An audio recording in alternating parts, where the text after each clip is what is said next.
કેમ છો બાળકો? આજે આપણે અંગ્રેજી વાંચનની અંદર એક માત્રાવાળા શબ્દોનું વાંચન કરીશું. તો ચાલો, આ છે કને એક માત્ર કે. હવે અંગ્રેજીમાં લખવું હોય તો આપણે કે અને ઈ લખીએ એટલે એનું વાંચન કે થાય.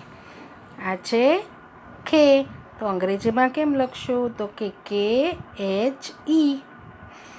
ગે એટલે GE. ઘે એટલે GHE. ચે એટલે CHE. છે એટલે કે CHH અને ઈ એટલે શું બની જશે? છે. ત્યારબાદ છે JE, એને શું વંચાય? જે. ZE, ઝે. TE એટલે ટે. THE એટલે ઠે. DE એટલે ડે. DHE એટલે ધે. NE એટલે ને. PE એટલે પે. FE એટલે ફે. BE એટલે બે. BHE એટલે ભે. ME એટલે મે. YE એટલે યે. RE એટલે રે. LE એટલે લે. VE એટલે વે. SHE એટલે શે. SE એટલે સે. HE એટલે હે. LE એટલે ળે અને ક્ષે એટલે કે XE. આ થઈ ગયો એક માત્રાવાળો કક્કો. હવે તેના શબ્દો જોઈએ.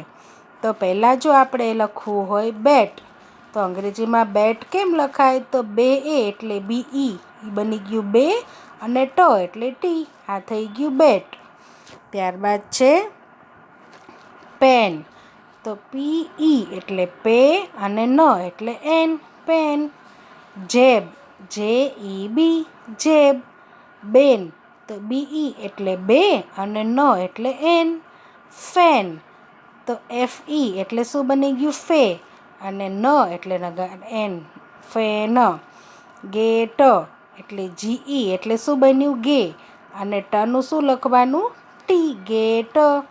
મહેક, તો મ એટલે MA, હે એટલે HE અને ક એટલે કે. આ બની ગયું મહેક.